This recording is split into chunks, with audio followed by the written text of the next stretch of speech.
The elevator doors slid open with a chime that echoed like a gunshot in the empty lobby. And James Harlan stepped out into the fluorescent haze of McAllister and Sons, his heart pounding harder than the thunder rumbling over Manhattan. He'd fled this place 7 years ago, leaving behind a trail of shattered glass and a lover's broken pleas, swearing he'd never darken its marble floors again. But there it was, etched in gold on the frosted glass door at the end of the hall. James Harlan, Chief Operating Officer. Ryan Whitaker froze mid-stride in the executive corridor, his coffee sloshing over the rim of his mug as the scent of rain-soaked wool hit him like a ghost from a life he'd buried. James. Not a dream, not a cruel hallucination born of too many late nights staring at old photos on his phone. The man who'd carved out his heart and vanished into the California sunset was back, striding toward that door like he owned the goddamn world, because, Ryan realized with a sick twist in his gut, he pretty much did. And in that split second, as their eyes locked across the polished oak expanse, Ryan whispered to the empty air, "You bastard. What the hell have you done now?" The storm had rolled in off the Atlantic like an uninvited guest, dumping sheets of rain that turned the streets of Midtown into rivers of regret. Ryan had always hated November in New York, too cold to be autumn, too gray to pretend it was anything but a prelude to winter's bite. But today, it felt personal, as if the sky itself was weeping for the fool he'd been at 25, the one who'd believed in forever with a man who treated love like a bad investment. He'd come back to the office early that Monday, nursing a hangover from a weekend he couldn't quite remember, his tie loosened like a noose he'd forgotten to tighten. McAllister and Sons was one of those old money firms, the kind that traced its roots to the Gilded Age robber barons, peddling mergers and acquisitions to the ultra-wealthy with the subtlety of a Wall Street shark. Ryan had clawed his way up from intern to senior VP in those 7 years, his days a blur of spreadsheets, schmoozing clients at steakhouses in the Village, and nights alone in his cramped Brooklyn walk-up, scrolling through Grindr profiles he never swiped right on. It was a life. Stable. Safe. The kind of existence that didn't leave room for ghosts. But ghosts had a way of showing up unannounced.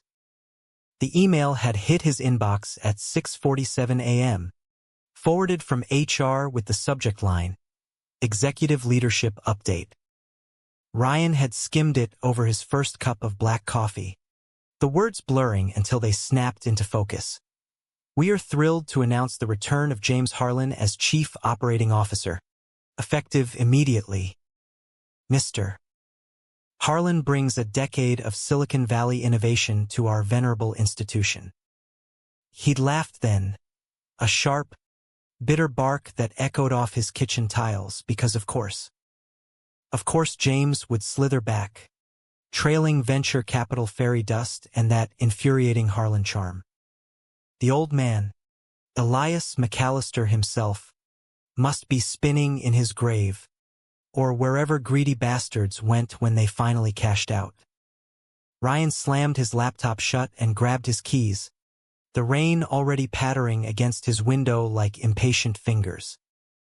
By the time he hit the lobby of the McAllister Tower, the downpour had escalated to a full-blown assault, umbrellas blooming like black mushrooms on the sidewalks below. He took the express elevator to the 42nd floor, the ascent mirroring the nausea churning in his stomach. 7 years. He'd rebuilt himself brick by brick, dated a string of forgettable guys, nice ones, mostly, with steady jobs and no family legacies to flee. There was Mark, the barista with the killer smile who'd lasted 3 months before Ryan realized he was just a placeholder. Then Alex, the lawyer from Chelsea who'd talked marriage after 6 weeks and scared him shitless. None of them had touched the core of him, the raw nerve James had exposed and then abandoned. The corridor was mercifully empty as Ryan stepped out, his loafers squeaking on the wet marble. He headed for the break room, mug in hand, plotting how to avoid the prodigal son's welcome parade. That's when he saw it. The door at the far end, the one that used to belong to some faceless VP who'd retired to Florida. Now, gleaming under the recessed lights, was the plaque. James Harlan. Ryan's breath caught, a vice clamping around his ribs. He could picture it all too clearly, the morning after the board meeting where Elias had pulled the trigger on James's exile. Ryan bursting into that very office, tears streaming, begging James not to go. "This isn't you," he'd sobbed, clutching the lapels of James's Burberry coat. "You're running from shadows, not me." And James, with those ocean blue eyes already miles away, had cupped Ryan's face like he was handling fine china. "Baby, it's the only way. Dad's poison runs too deep. I love you, God. I do. But I can't drag you into this hell. Lies. All of it. Because love didn't ghost you from a prepaid phone in Palo Alto. Didn't block you on every social after one last gut-wrenching voicemail. I'm sorry. Start over. You deserve better." Ryan had started over. All right. Therapy sessions in a Soho loft. Runs along the Hudson at dawn. A promotion that came with a corner office and a raise he spent on vintage whiskey. But the scar tissue itched, especially on days like this, when the air hummed with the static of unfinished business. He was halfway to the Keurig when the elevator dinged again. Ryan didn't turn at first, assumed it was Carla from accounting, perpetually late with her kale smoothies. But the footsteps were heavier, deliberate, accompanied by the faint drip-drip of water hitting the floor. That scent, cedar cologne mixed with petrichor, hit him like a freight train. His mug slipped from numb fingers, shattering on the tile in a spray of ceramic and scalding Joe. Ryan. One word. 3 syllables that unraveled 7 years of careful stitching. Ryan turned slowly, as if moving too fast might make the apparition vanish. There he was, James Harlan, broader in the shoulders than Ryan remembered, his dark hair longer and tousled from the wind, a 5 o'clock shadow framing a jaw that could cut glass. He wore a navy suit that hugged his frame like it was tailored by angels, probably was knowing the Harlan Trust Fund. Water beaded on his lashes, and his eyes, those treacherous blue depths, locked onto Ryan's with an intensity that bordered on hunger. "You look good," James said, his voice that low rumble Ryan had once fallen asleep to, now laced with something raw, unguarded. He took a step forward, then stopped, as if the shards of mug were a moat he couldn't cross. Ryan's laugh was a hollow thing, echoing off the walls. "Good? Fuck you, James. You don't get to waltz in here after vanishing like a bad dream and say I look good." His hands trembled, fists clenching at his sides. The office door loomed behind James like a sentinel, mocking them both. "What the hell is this? Coup? You think slapping your name on a door erases everything?" James winced, running a hand through his wet hair, leaving it spiked in defiance. "It's not that simple." "Elias, don't." Ryan's voice cracked like thunder. "Don't you dare blame the old man. You chose this. You chose to run." He stepped closer, close enough to see the faint lines etched around James's eyes, the wear of boardrooms and betrayals. Close. James didn't look like the invincible heir anymore. He looked haunted, like a man who'd chased success across 3 time zones only to find it hollow. "I had to," James murmured, his gaze dropping to Ryan's mouth for a fraction too long, a flicker of the old fire. "For both of us." But I'm back now. And I need to make this right. Ryan's chest heaved, the air between them thick with the ghosts of tangled sheets and whispered promises. He wanted to punch him, kiss him, scream until the building shook. Instead, he whispered, "Too late for that, Harlan. Way too goddamn late." The rain hammered the windows as Ryan turned on his heel, leaving James amid the wreckage of spilled coffee and shattered illusions. But as he retreated to his office, slamming the door on the man who'd once been his world, Ryan couldn't shake the heat pooling in his veins. James was back. And nothing, not the storm, not the years, not the plaque on that door would ever be the same. By noon, the office buzzed like a hive on amphetamines. Whispers slithered through cubicles. Harlan's boy is back. Golden parachute from the valley. Elias must be thrilled. Ryan buried himself in due diligence reports, his screen a blur of numbers that refused to add up. Carla poked her head in around 12:30, her bob haircut impeccable as always. "Lunch? Thai place on 52nd? You look like you need pad CEW and a stiff drink." Ryan forced a smile, the kind that didn't reach his eyes. "Rain check? Got a call with Tokyo at 1. She arched a brow, maternal instincts kicking in. "This about the prodigal COO? Word's out, he's gunning for the merger with that tech startup." "Ballsy move. Story of his life," Ryan muttered, rubbing his temples. Ballsy. Reckless. That's what had drawn him to James in the first place, back when they were both wide-eyed juniors crashing happy hours at the Dead Rabbit. James, with his trust fund swagger and a laugh that lit up dive bars. Ryan, the scholarship kid from Ohio, all sharp elbows and sharper wit. They'd collided over cheap whiskey and a shared disdain for the firm's fossilized hierarchy, sparks flying into a fire that consumed them both. Their first kiss had been in the supply closet on the 38th floor, James pinning Ryan against reams of printer paper, tasting like bourbon and rebellion. "Your trouble," Ryan had gasped, fingers threading through James's hair. "The best kind," James replied, nipping at his earlobe.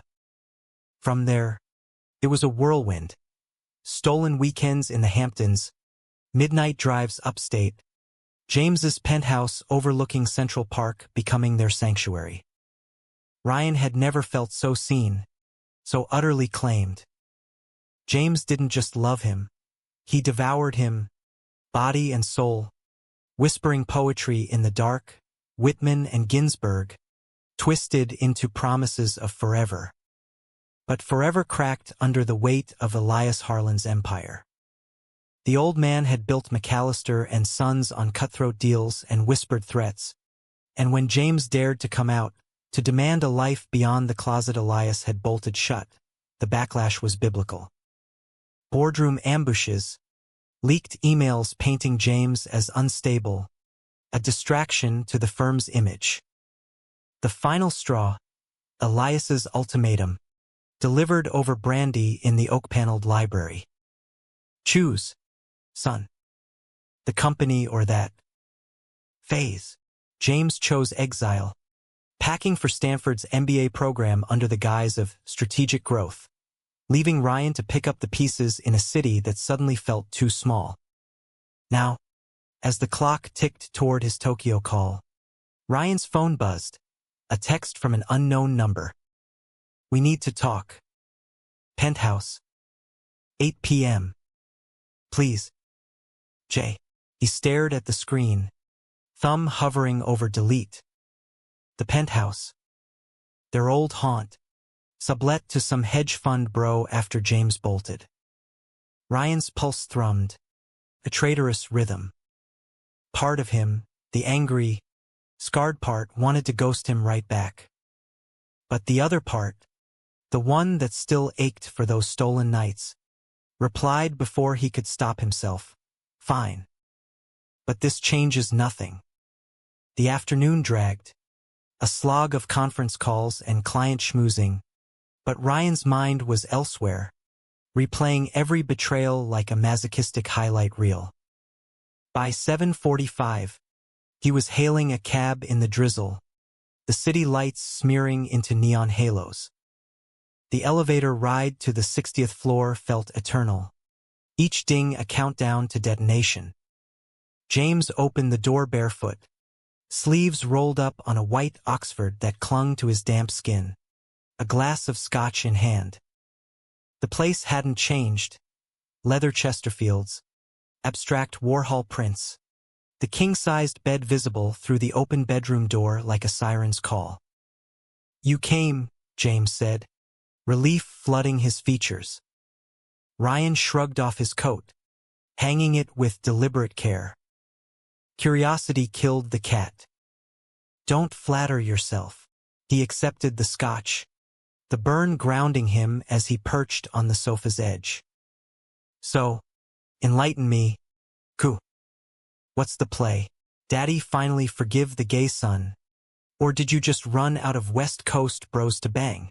James flinched, sinking into the armchair opposite. "Jesus. It's not. It's always been about the family jewels. Hasn't it?" Ryan cut in, voice laced with venom. "You bailed because Elias waved the inheritance wand. I was collateral damage." "No." James leaned forward, elbows on knees, eyes pleading. "I bailed to protect you. He threatened your job, your future here. Said he'd bury us both if I didn't go quietly. I thought time would heal it, that I'd come back stronger, prove I could have it all, the company, you, a life without his shadow." Ryan barked a laugh, bitter as the peat smoke in his glass. "Prove it? You blocked me, James. Erased me like a bad line item. Do you know what that did? I woke up every day for months thinking I dreamed us." James's face crumpled, and for the first time, Ryan saw the cracks in the armor, the late nights, the hollow victories. "I know. God, I know. Every startup I built, every deal I closed, it was for this. To walk back in that door and say, I'm not running anymore, but seeing you today. It hit me. I didn't just lose you. I lost us." The room fell silent save for the rain's relentless tattoo. Ryan set his glass down, the ice clinking like chains. He wanted to hate him, to walk out and never look back. But James's hand reached out, tentative, brushing his knee, a touch that ignited memories of fevered skin and gasped confessions. "What do you want from me?" Ryan whispered, voice breaking. "You," James said simply, thumb tracing circles that sent shivers up Ryan's spine. "A second chance. To make it right." Ryan pulled away, standing abruptly. "Second chances are for people who deserve them. You broke me, James. And I'm not sure I can let you in again." He grabbed his coat, the door clicking shut behind him like a final judgment. But as the elevator descended, the ghost of that touch lingered, a spark in the dark. And Ryan, damn him, wondered if embers could still catch fire. The next morning dawned brittle and bright, the sun slicing through Ryan's blinds like a scalpel, exposing the wreckage of his night. He'd barely slept, tossing in sheets that smelled faintly of scotch and regret, replaying James's plea until it looped into absurdity. By 6 a.m., he was pounding the pavement in Prospect Park, sneakers slapping wet asphalt, breath fogging in the chill. Running had always been his therapy, pounding out the pain until his lungs burned and his mind cleared. But today, it only amplified the echo. A second chance. Back in his apartment, shower steam curling like cigarette smoke, Ryan scrubbed at his skin as if he could wash away the temptation. He dressed in armor charcoal suit, crisp white shirt, a tie knotted tight enough to strangle doubt. The subway to Midtown was a sardine can of commuters, earbuds blasting Springsteen to drown out the what-ifs. Born to Run felt ironic, an anthem for the man who'd fled and the one who'd stayed chained. The office thrummed with Monday urgency, phones chirping, printers humming hymns to capitalism. Ryan dove into his inbox, a fortress of emails on the Apex merger, the very deal James was supposedly here to hijack. Whispers followed him like shadows. Harlan's back in the saddle. Watch your back, Whitaker. He ignored them, focusing on projections, but his eyes betrayed him, flicking to the end of the hall every 5 minutes. 10:15. The summons came, and all hands in the boardroom, Elias McAllister presiding like a deposed king on his mahogany throne. Ryan filed in with the VPs, claiming a seat near the back, his notebook a shield. The room smelled of leather and old money, walls lined with oil portraits of stern-faced ancestors. Then the doors opened, and James entered, flanked by 2 suits from legal, exuding that effortless command that made Ryan's stomach twist. Elias cleared his throat, his voice a gravelly drawl honed in smoky backrooms. The 78, he was a relic, silver hair slicked back, eyes like chips of flint, the man who'd built an empire on broken unions and buried scandals. Ladies and gents, he boomed, as you know, we're in the hunt for Apex. Their AI patents could catapult us into the next decade. And to lead that charge, I'm pleased to reintroduce my son, James Harlan, our new CO. Applause rippled, polite but laced with curiosity. James stood, buttoning his jacket with a smile that didn't touch his eyes. Thank you, Dad. It's good to be home.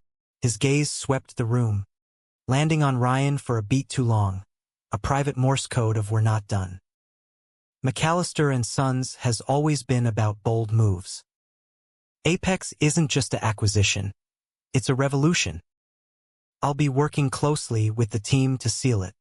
Ryan's pen dug into his pad, ink bleeding like a bruise. Closely with the team. Code for poaching his thunder? The old Ryan would have toasted the challenge. This one felt the ground shifting, James's presence a seismic fault line. The meeting dragged, Elias droning on metrics, James interjecting with valley-slick jargon that grated like sandpaper. When it broke, Ryan bolted for the stairwell, needing air that didn't reek of cologne and conspiracy. But James was faster, cornering him on the landing between floors. Running again? James quipped, blocking the descent with a casual lean against the rail. Ryan halted, 2 steps up, glaring down. Pot, kettle. What do you want, Harlan? A quickie in the stairwell for old time's sake. James's jaw tightened, but his eyes softened, that infuriating mix of steel and silk. I want to apologize. Properly. Dinner tonight. Neutral ground, Katz's Deli. No strings, just talk. Ryan scoffed, but his resolve wavered. Katz's. Pastrami on rye. The spot where James had proposed they move in together. Grease-smeared napkins hiding a key to the penthouse. Why? So you can spin more bullshit about protecting me? Because I miss you, James said, voice dropping to a whisper that echoed in the concrete shaft. Every day. And because this merger, it's my ticket to proving I'm not the coward who left. But I can't do it without burying the hatchet. With you. The stairwell fell silent, save for the distant hum of the AC. Ryan studied him, the faint scar above James's brow from a skiing mishap in Aspen, The way his Adam's apple bobbed when he was nervous. God, he was still beautiful, a walking temptation wrapped in bespoke wool. Fine. Ryan relented, surprising himself. 7 p.m. But if you pull any Harlan charm offensive, I'm out. James's grin was a flash of sunlight. Deal. Pastrami's on me. The rest of the day blurred into a haze of calls and caffeine, Ryan's focus splintering like cracked glass. By evening, he was weaving through the Lower East Side crowds, the neon sign of Katz's a beacon in the twilight. The line snaked out the door, tourists gawking at the ticket counter. But James had pulled strings, a corner booth with a view of the sawdust floor. He was already there, sleeves rolled up, nursing a Dr. Brown's. You made it, he said, standing as Ryan approached, the gesture old-school chivalrous. Barely. Traffic's a bitch. Ryan slid into the booth, ordering corned beef without looking at the menu. The air hummed with the sizzle of grills and Yiddish banter from the countermen, a slice of New York that felt timeless, grounding. They ate in fits and starts, the food a buffer against the undercurrent. James talked shop first, his years in the Valley, founding a fintech startup that IPO'd at 200 mil, the burnout that sent him crawling back east. It was smoke and mirrors, he admitted, wiping mustard from his lip. Billions on paper, but I was empty. No one got under my skin like you. Ryan chewed slowly, the salt stinging his tongue. Flattery's cheap, James. What about the real shit? The night you left, I waited on that stoop till dawn, like some lovesick idiot. James's fork paused midair, color draining from his face. I watched from the cab. Whole way to JFK. I kept thinking, turn around. You fool. He set the utensil down, hands flat on the table. Elias didn't just threaten your job. He had dirt, fabricated, but enough to tank your career. Photos, rumors about instability. Couldn't risk it. So I burned the bridge to save yours. Ryan's appetite vanished, the pastrami turning to ash. And you never thought to tell me? To fight together. You were the good one. The one who deserved the corner office. Not the cross. James's voice cracked, eyes glistening under the harsh fluorescence. I hated myself every mile. Therapy, hookups that meant nothing, building walls higher than this city. But coming back, it's for you. To say I'm sorry, and that I never stopped loving you. The words hung heavy, a confession wrapped in corned beef wrappers. Ryan's throat tightened, memories flooding. Lazy Sundays in bed, James's fingers tracing tattoos on Ryan's back, the way he'd murmur mine against his neck. Love's not enough, Ryan said finally, voice rough. It wasn't then, and after everything. James reached across, palm up, an offering. Then let me earn it. Start small. Coffee tomorrow? No mergers. No McAllisters. Just us. Ryan stared at that hand.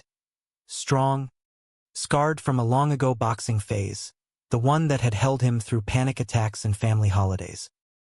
Against his better judgment, he placed his own atop it, the contact electric. One coffee. But if you fuck this up, I won't. James squeezed, thumb brushing Ryan's knuckles. Scout's honor. They parted with a hug that lingered too long. James's breath warm on Ryan's ear. Thank you, he whispered, for not hating me forever. As Ryan walked home through the crisp night, the city's pulse syncing with his own, he felt the first thaw, a crack in the ice he'd built around his heart. But doubt lingered, a shadow at his heels. James had always been a master of reinvention. The question was, could Ryan trust this version? Or was it just another act in the Harlan family drama? The week unfolded like a tentative truce. Coffee morphed into lunches at the firm's rooftop cafe. Stolen glances across conference tables turning into after-hours drinks at hidden speakeasies in Soho. James was careful, achingly so, no grand gestures, just quiet attentiveness. Remembering Ryan's aversion to olives, texting memes at 2 a.m. When insomnia hit. It was disarming, this softer James, the one who admitted to panic attacks in boardrooms and a therapist in Tribeca who specialized in legacy trauma. Ryan resisted at first, walls up like Fort Knox. But cracks formed. A laugh shared over bad karaoke at a dive in the East Village, James's hand steady on his lower back during a crowded gallery opening. Sex hovered unspoken, a charged undercurrent, but they held back, rebuilding on conversation instead of combustion.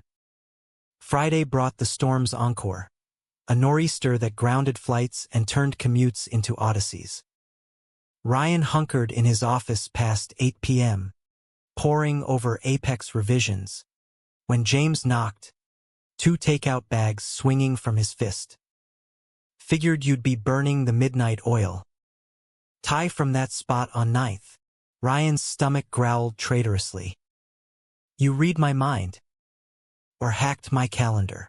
Little of both. James grinned, spreading containers on the credenza, pad thai steaming, spring rolls crisp. They ate cross-legged on the floor, backs against Ryan's desk, the city a glittering void beyond the windows. Rain lashed the glass, a private symphony. Talk turned personal, the merger forgotten. James opened up about Elias, the cold Christmases in the Hamptons, the old man's affairs that shattered James's mom before cancer did. He saw me as an extension, not a son. Coming out was the first time I said no. But it cost everything. Ryan listened. Fork paused. You think that's why you left? Fear of becoming him. James nodded, eyes distant. Partly. And because I loved you too much to let his poison touch you. He set his plate aside, shifting closer. But I'm done running. From him. From us. The air thickened, charged like the storm outside. Ryan's pulse raced as James's fingers grazed his jaw, tilting his chin up. James, he breathed. A warning or a plea? Let me, James murmured, closing the gap. Their lips met soft at first, tentative a question. Ryan answered with hunger, hands fisting James's shirt, pulling him down into the carpet's give. It was fire reignited, mouths clashing, tongues tangling with 7 years' worth of ache. James's hands roamed familiar paths, unbuttoning Ryan's shirt with reverence, lips trailing fire down his neck. They moved to the couch, clothes shedding like old skin, bodies slotting together like puzzle pieces long separated.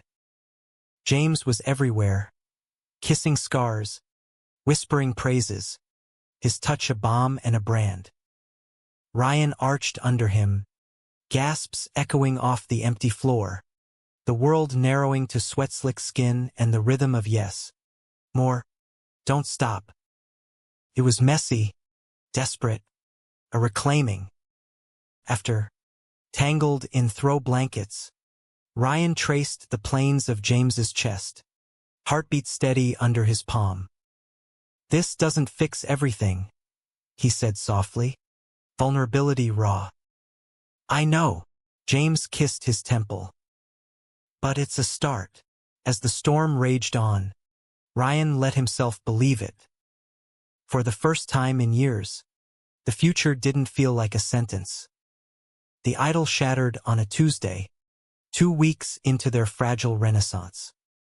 Ryan woke to James's text, boardroom at 9. Apex pitch. Wish me luck? And smiled despite the knot in his gut. Luck. As if deals were won on four-leaf clovers and not the cutthroat calculus Elias had ingrained in them both. Ryan replied with a thumbs-up emoji and a coffee run, arriving at the tower with lattes in hand, the autumn sun gilding the spires like fool's gold. The boardroom was a pressure cooker, VPs in power poses, Elias at the head like a general surveying troops, James at his right, projections flickering on the smart wall. Ryan slipped in last, handing off the coffee with a discreet wink that James returned, heat simmering beneath the suits. The pitch kicked off smooth, James unveiling slides on Apex's valuation, his voice a velvet blade slicing through skepticism. "This isn't acquisition," he declared, pointer clicking to a graph spiking like a heartbeat.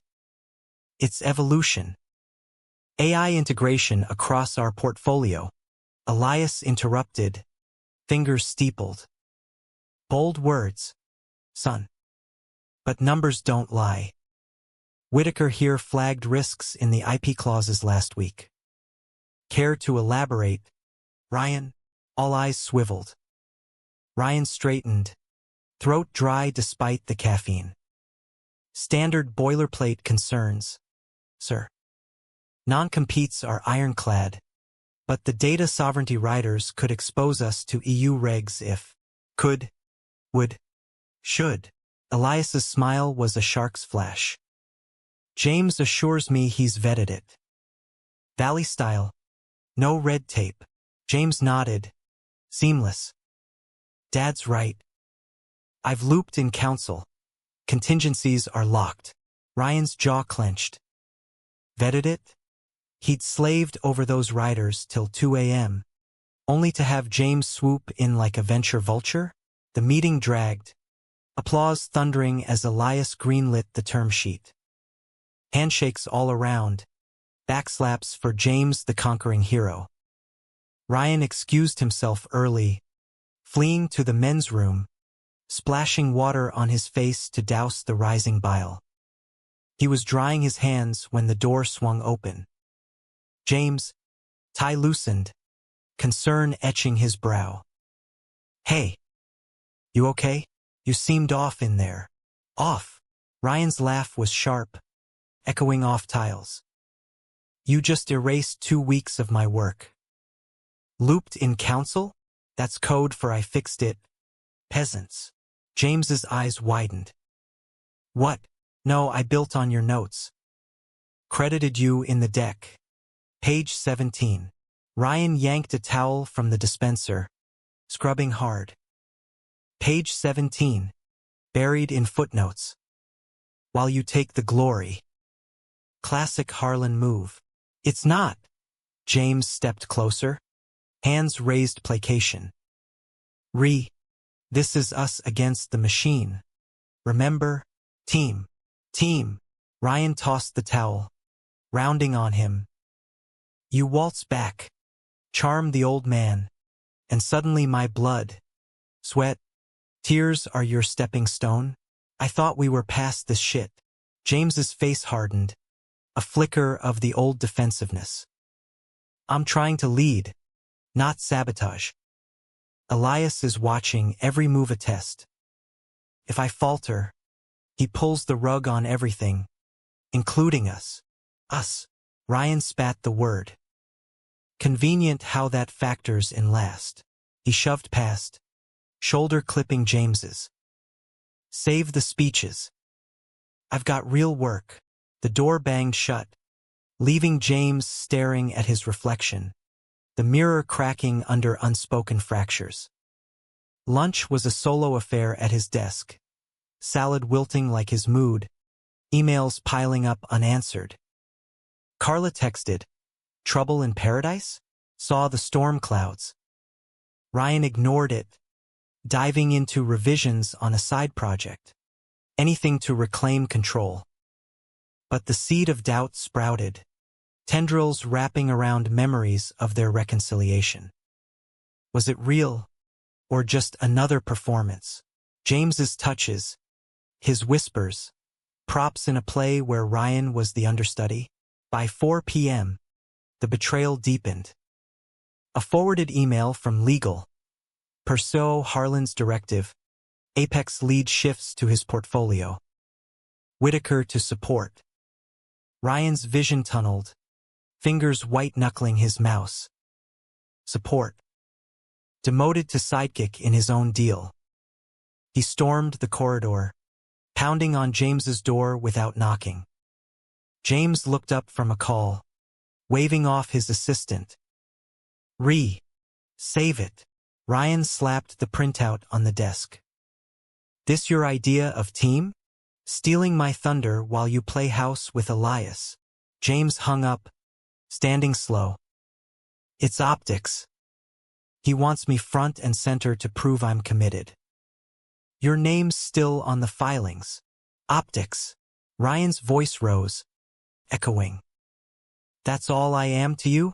A pretty face to warm your bed while you climb. James crossed the room, gripping Ryan's arms. No. God, no. You're everything. This is temporary. Ryan wrenched free, chest heaving. Temporary. Like us last time, your promises are as solid as vaporware. He backed toward the door, hurt crystallizing into ice. I can't do this again. Watching you choose them over me. Ryan. Wait. James reached, but the door slammed, the lock clicking like a guillotine. Ryan didn't stop until the elevator, punching the lobby button repeatedly, tears hot on his cheeks. Outside, the wind whipped his coat, carrying him into the fray of rush hour. He walked aimlessly, blocks blurring, until his phone buzzed. Mark, the ex-barista, inviting him to a gallery opening in Williamsburg. Could use a familiar face. No pressure. Ryan thumbed yes, desperate for distraction. The gallery was a converted warehouse, thrumming with hipsters and hollow art. Canvases splashed in primaries, like emotions too messy to contain. Mark greeted him with a hug, easy and uncomplicated, his beard tickling Ryan's cheek. You look like hell. Rough week. Understatement. Ryan accepted a gin and tonic, the bite chasing shadows. They wandered, Mark's commentary a lifeline. This one's pretentious as fuck. Dude jerked off to Pollock and called it inspiration. Laughter bubbled, genuine, loosening the knot in Ryan's chest. By midnight, they were at a dive bar nearby, shots of tequila blurring edges. Mark's hand on Ryan's thigh under the table, tentative, then bold. Missed this? Mark murmured, lips brushing Ryan's ear. You. Ryan hesitated, James's face flashing unbidden. But the hurt was fresh, a wound demanding salve. He leaned in, kissing Mark with the fervor of escape, tongues tasting of lime and longing. Back at Mark's loft, it was frantic, clothes shed in the hallway, bodies crashing onto the futon in a tangle of limbs and gasps. Mark was eager, attentive, whispering so hot, baby, as he mapped Ryan's skin. It was good release, really, but hollow, James's ghost between every thrust. Morning brought regret, sunlight stabbing through blinds. Mark stirred, smiling sleepy. Stay for coffee? Ryan dressed quick, mumbling excuses. Work calls. Last night was. Thanks. He fled into the crisp dawn, subway rumbling him back to Brooklyn, shame curdling in his gut. The office loomed like a coliseum. Ryan arrived disheveled, avoiding mirrors, burying in busy work. But James found him at lunch, sliding into the booth at the cafe uninvited. "We need to talk." Ryan's fork speared a cherry tomato, juice bursting like blood. "About last night." James's eyes searched, pained. "Carla saw you leaving that bar." "With him." Ryan's laugh was brittle. "Jealous? After you gutted my deal." James leaned in, voice low. "Hurt. Because I know you. This is you punishing me. And yourself. Fuck you." Ryan shoved his tray. "You don't own my heart anymore. Don't I?" James's hand captured his wrist, pulse jumping under thumb. "Then why does it feel like we're still tethered?" Ryan yanked free, storming out. But the tether pulled taut, James's words a hook in his chest. That afternoon, Elias called him in private, the old man's office a museum of conquests, signed baseballs, faded photos of Camelot deals. "Sit, Whitaker." Elias poured scotch, unbidden. "Heard about the Apex shuffle. You pulling back?" Ryan perched, wary. "Just focusing energies, sir." Elias chuckled, dry as dust.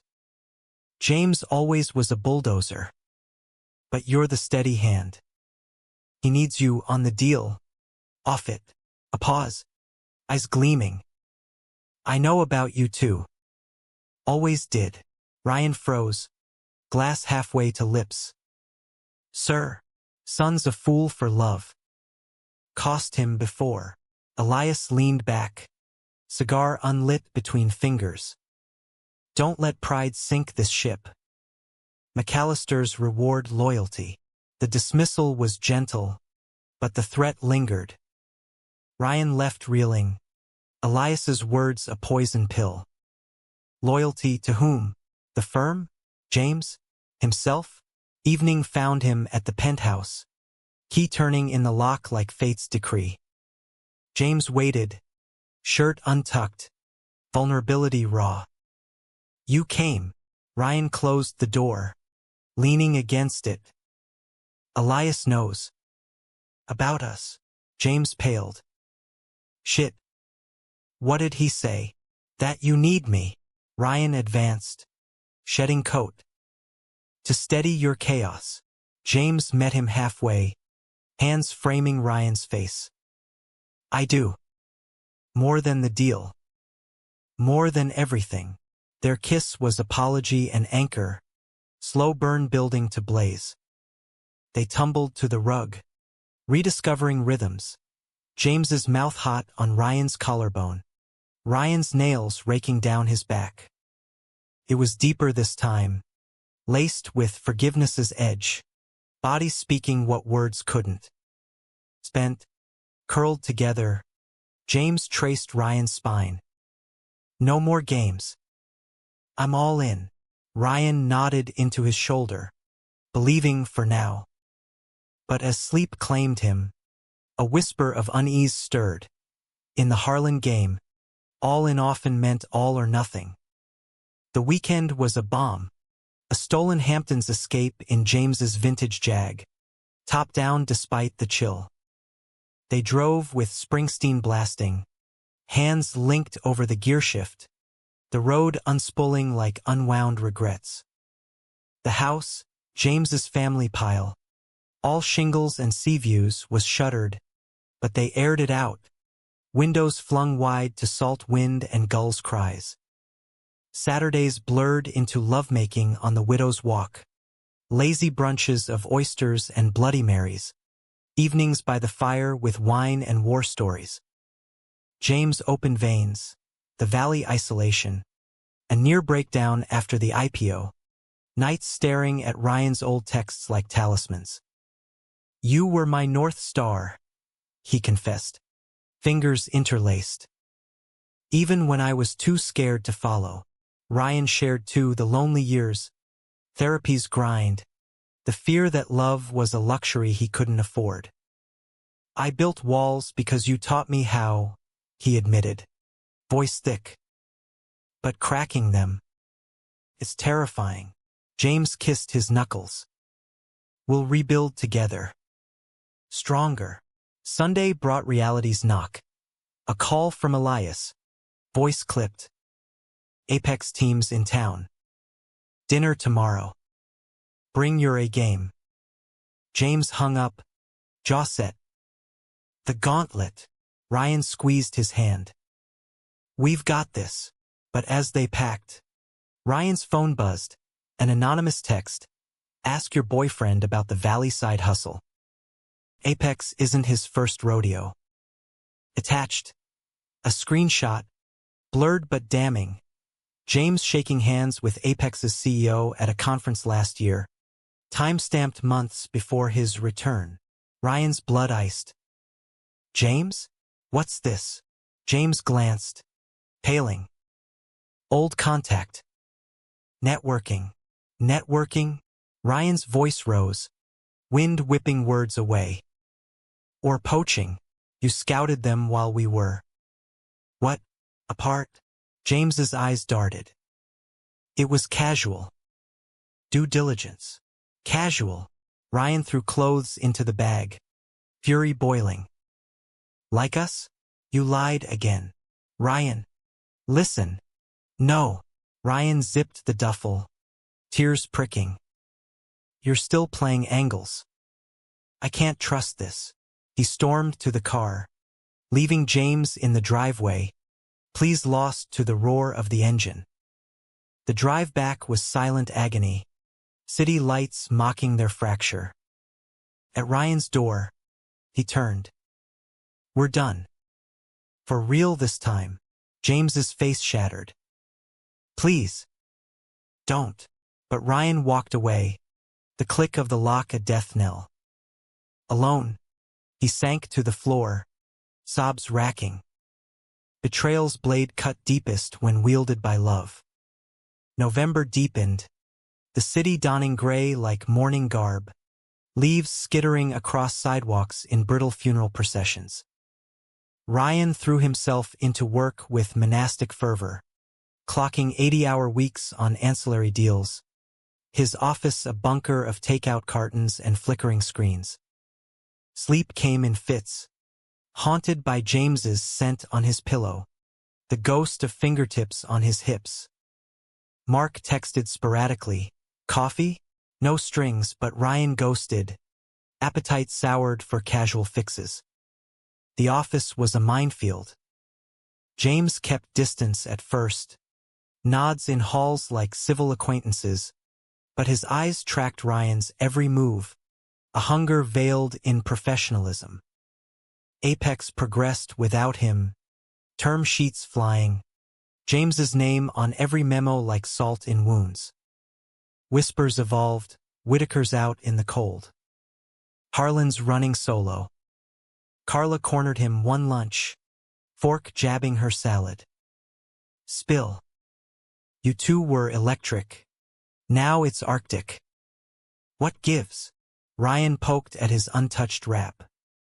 Ancient history repeating. She sighed. Maternal. Honey. History's only ancient if you let it stay buried. Talk to him. Talking's what broke us. But her words burrowed. A thorn under skin. Elias summoned Ryan Thursday. The old man's den thicker with cigar haze. Apex's humming. James says you're golden on support. Ryan nodded. Throat tight. Happy to contribute, sir. Elias eyed him over glasses. Piercing. Contribute, lad? You're lead material. But resentment's a poison. Family feuds sink ships. He poured scotch, sliding a glass. Harlan blood's thick. But love, that's the real empire.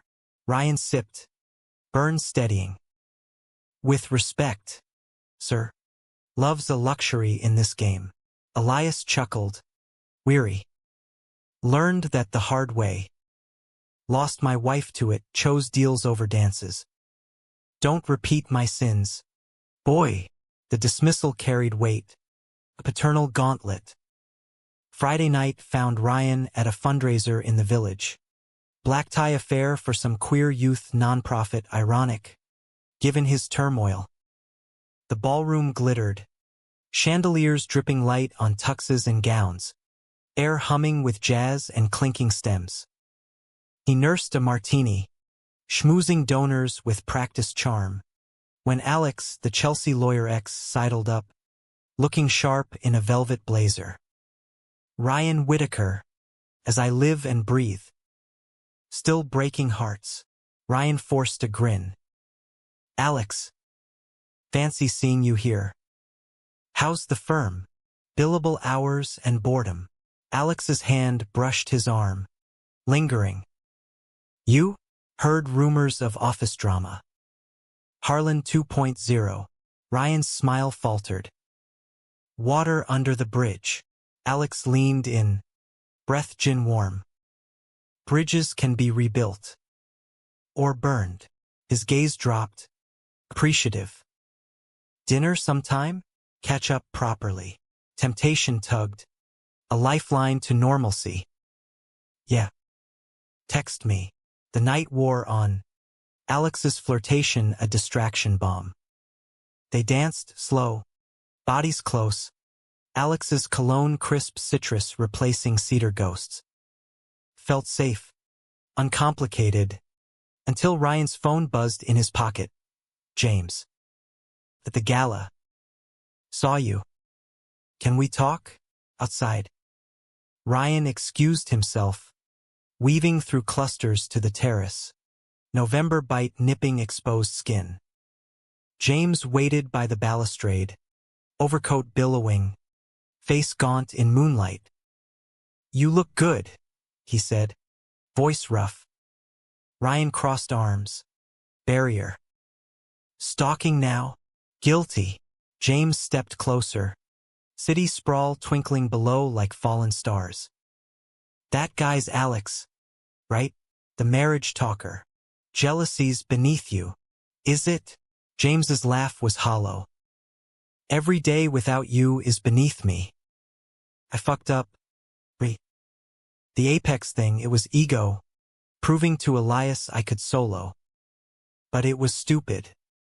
I need you. On the deal. In my life. Ryan's resolve cracked. Wind carrying echoes of Hampton's whispers. You scouted them behind my back. How's that not betrayal? Because I was scared. James's voice broke. Scared you'd see the real me, the screw-up who ran, and walk away for good. Ryan closed the gap, hands fisting James's lapels. I did walk. Twice. And you let me. James cupped his face, thumbs brushing cheeks. Not this time. Their kiss was collision, desperate, devouring, terrace empty save for shadows.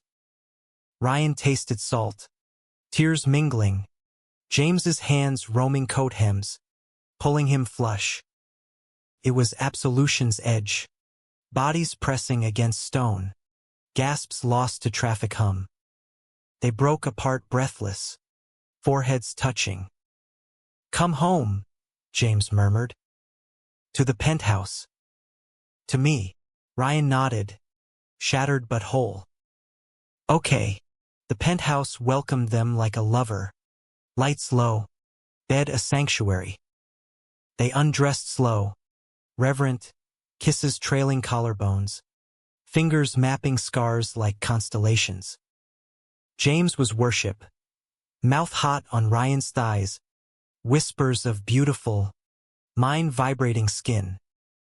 Ryan surrendered, arching into touches that healed and hungered, climax crashing like waves on Montauk.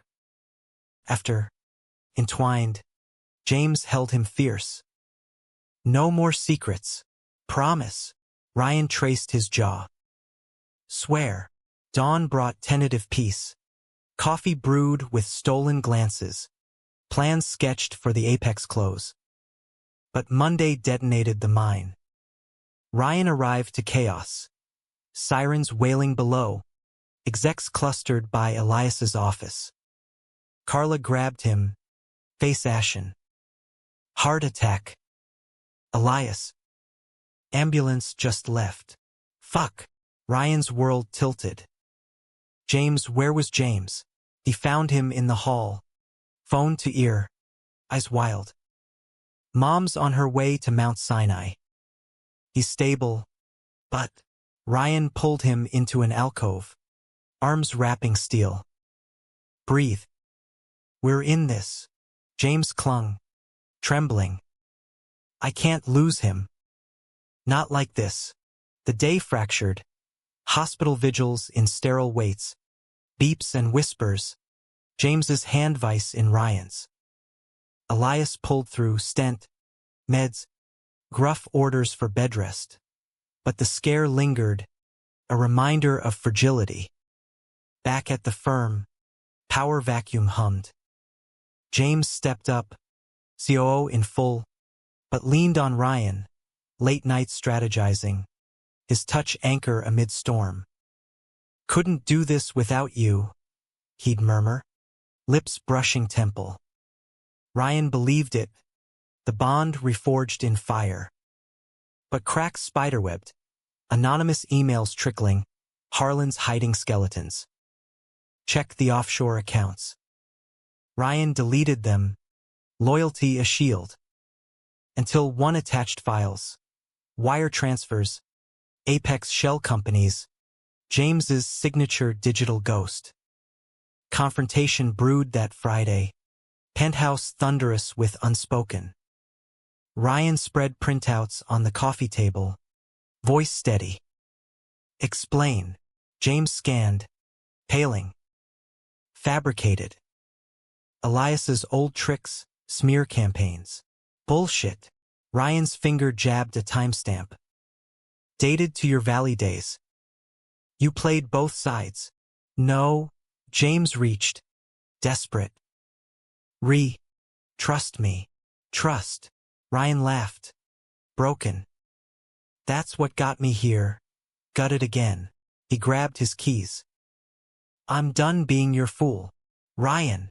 James blocked the door. Eyes pleading. I love you. Fight for us. You don't fight. Ryan shoved past. You conquer. The door slammed. Elevator descending to hell. Ryan wandered Brooklyn streets. Rain starting anew. Soaking to bone. At a payphone relic in hipster haven he called Mark. Can I crash?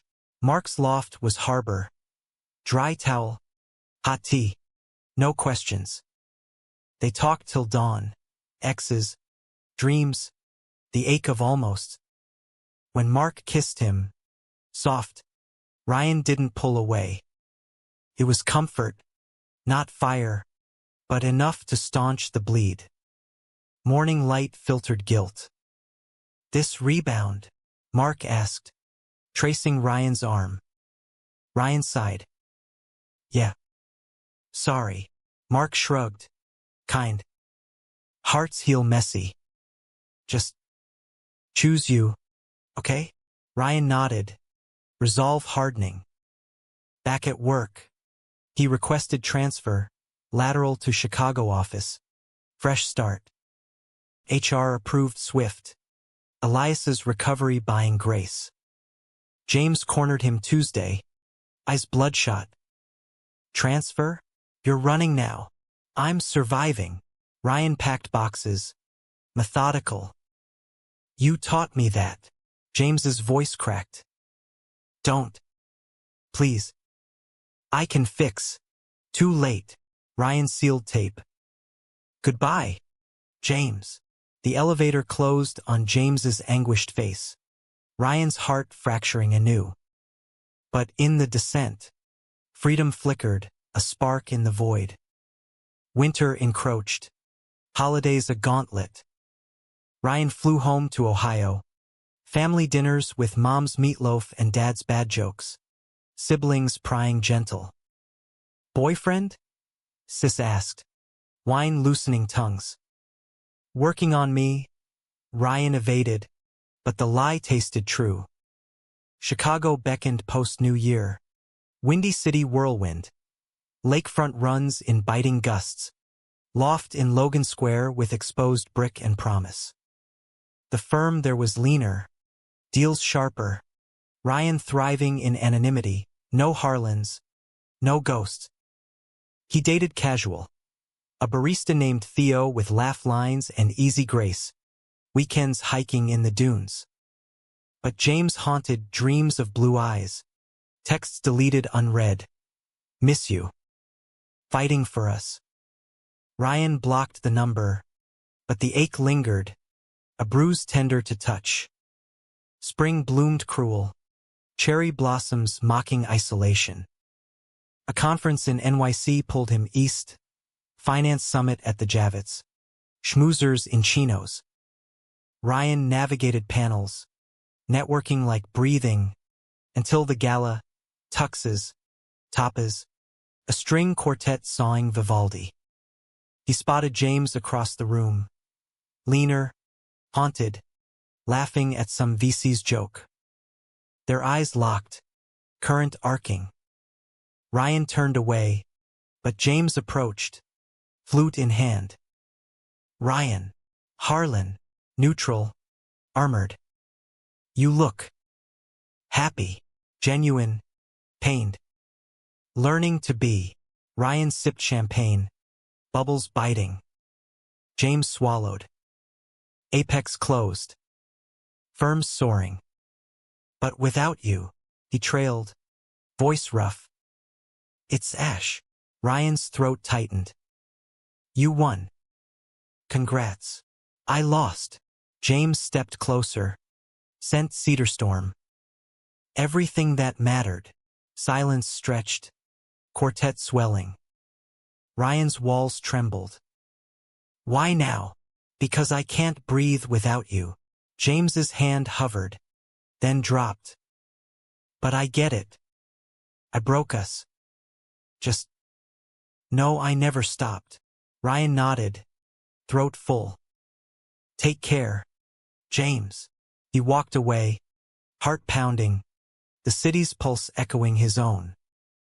Outside, rain slicked streets, cabs honking hymns to chaos. Ryan hailed one, destination airport, but as it pulled away, tears fell, release, finally. Back in Chicago, Theo waited with pizza and bad movie. Ryan kissed him hello, tentative. It wasn't fire, but warmth. Enough. Months spun. Promotions. Lake summers. Theo evolving from casual to constant. Ryan proposed over Skyline brunch. Ring simple silver. Yes, Theo beamed, and Ryan felt settled, scars fading. But fate's a jester. Fall brought a call. Elias. Voice frail. Stroke. Come say goodbye. Ryan flew east. Theo's hand squeeze at the gate. Hospital was antiseptic hell. Monitors beeping dirge. James at bedside, hollow-eyed. They nodded, truce in grief. Elias rallied brief, gripping Ryan's hand. Knew you'd come. For him, whisper to James. Don't fuck it up again. Elias faded gentle. Funeral a spectacle, suits, eulogies, rain lashing graveside. After, at the wake in the Oak Library, James pulled Ryan aside. Thank you for being here. Family, Ryan said simple. James's eyes searched. Still, Ryan hesitated, Theo's face flashing. Always. But my life's there now. James nodded, crushed but kind. Deserve that. Him. They hugged, brothers in loss, lovers in memory. Ryan flew west, Theo's arms home. 2 years carved Ryan anew, Chicago's rhythm a steady heartbeat. The firm promoted him to partner. Glass ceiling shatter celebrated with Theo's champagne toasts and skyline toasts. Their wedding was small city hall, rooftop vows under harvest moon, friends in jeans and joy. Theo's vows. You're my anchor, Steady in the storm. Ryan's "You taught me home's a choice." Rings exchanged. Simple bands etched with coordinates of their first date. Navy Pier. Ferris will glow. Life layered. Adoption talks for a kid from the system. Weekend brunches with Theo's artist sis. Runs along the lake where wind whispered forgiveness. James became postcard holiday cards. Firm updates via Carla, now godmother in waiting. He's good. She'd text. Running the show, but quieter. Asks about you. Ryan replied polite, curiosity a faint itch. Until the invite. McAllister 150th Gala. Black tie bash at the plaza. All alumni welcome. Harlan requests your presence. Theo arched brow over coffee. Ex-drama. Water under bridges burned. Ryan RSVP'd yes. Theo in tow support. Not suspicion. New York hit like nostalgia's drug. Cab fumes. Steam grates. The plaza's opulence a time warp. They dressed sharp. Ryan in midnight tux. Theo in emerald velvet that hugged his frame. The ballroom swirled. Chandeliers weeping diamonds. Orchestra crooning Cole Porter. Ghosts in every corner. James found them early. Silver at temples. Suit cut like armor. Ryan. Theo. Handshake warm. Eyes lingering. You both look incredible. Theo charmed effortless. Congrats on the milestone. Firm's legend now.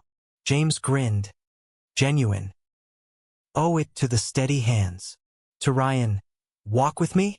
Quick tour. Theo nodded encouraging. Go. I'll raid the oysters. The corridor hushed. Portraits gazing judgmental.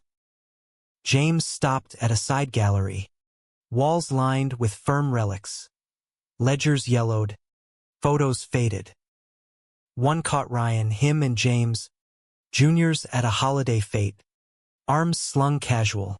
Smiles bright. Had it restored, James said soft. Reminder. Ryan touched the frame. Glass cool. Bold move. Had to. James turned. Vulnerability raw. These years. I've built, but hollow. Therapy helped. Unpack dad. The running. Wrote you letters I never sent. Why tell me now? Because life's short. James's voice thickened. Elias is gone. Firm's mine. But you. You're the what if that haunts. A pause. Breath steady. Seeing you happy? It's enough. But if there's any spark left. Ryan's heart clenched. Memory's title. James. I love Theo. Built a life. James nodded. Smile sad. Knew that. Just closure. Or opening. Whatever you need. They rejoined the gala.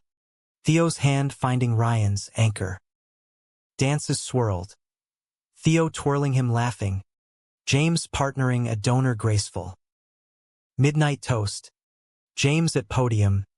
To legacies, not blood, but loves that shape us. To those who stayed. Who forgave. Who let go. Eyes met Ryan's. Toast lifted. After party at a speakeasy. Hidden in the Flatiron. Cocktails molecular. Jazz live and low. Theo and Ryan slipped away early. Cab to their hotel. Bodies tangling in silk sheets slow. Sure. Theo's whispers love you grounding. Morning brought bagels and plans. Museum hop, then flight home. But noon email pinged. Apex spin-off opportunity. Chicago lead. Your expertise ideal. James's signature. C-seat board. Ryan stared. Theo peering over. Tempting. Risky. But the pull tugged city's call. Unfinished symphonies. Back west. Decision brewed. Ryan met Theo lakeside, waves lapping confession. The offer. It's homecoming. But us. Theo smiled, wind-tousled. We're solid.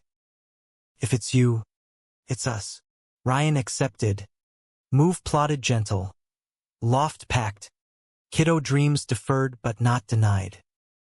New York welcomed autumnal. Leaves gold as hope. The McAllister office felt smaller. Warmer, no marble chill. Wood panels polished with care. James greeted casual. Coffee run.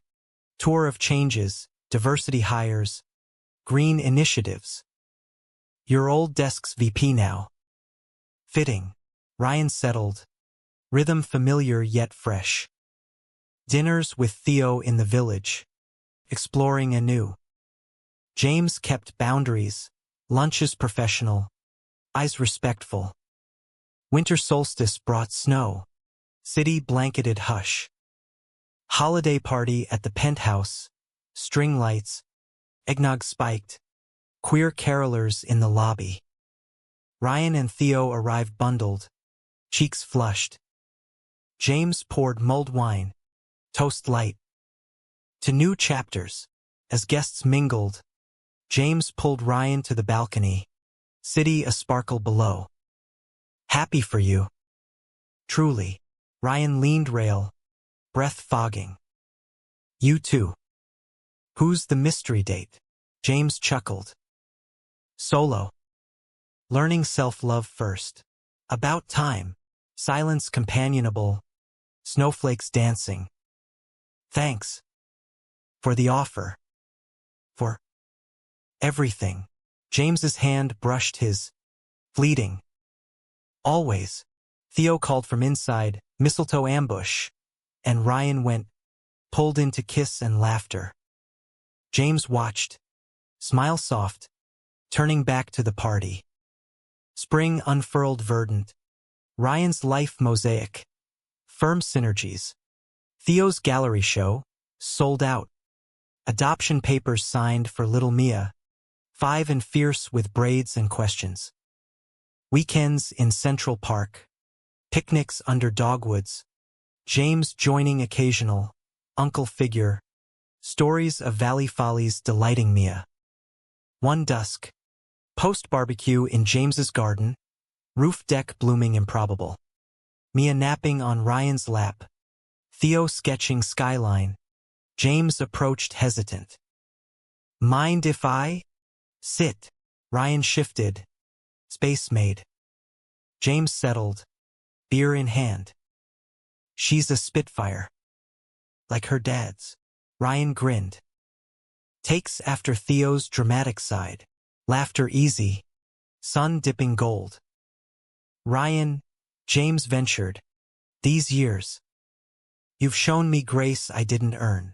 Love's not ledger, Ryan said soft. It's human. James nodded. Eyes misting. To that. Bottles clinked. Moments suspended. Theo wandered over. Arm slinging Ryan's shoulder.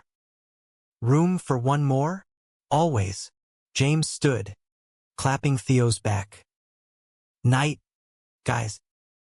Say hi to Mia. As they cabbed home. Mia stirring with daddy. Stars? Ryan gazed out. City lights a constellation of second chances. Betrayal's scar faded. Not gone. A reminder of resilience. Of hearts that bend but don't break. In the end, it wasn't grand redemption or tragic fall. It was quiet humanity. Forgiveness earned in increments. Love multiplied, not divided. James found his peace. Perhaps in a quiet architect named Liam. Spotted later at a firm picnic. Hands laced shy. Ryan watched from afar. Content. Life, Ryan learned, wasn't plot twists or climactic doors. It was the daily walk through them, names on plaques changing. But the man inside choosing, every dawn, to stay. And in New York's endless hum, he chose joy. Fierce, flawed, forever.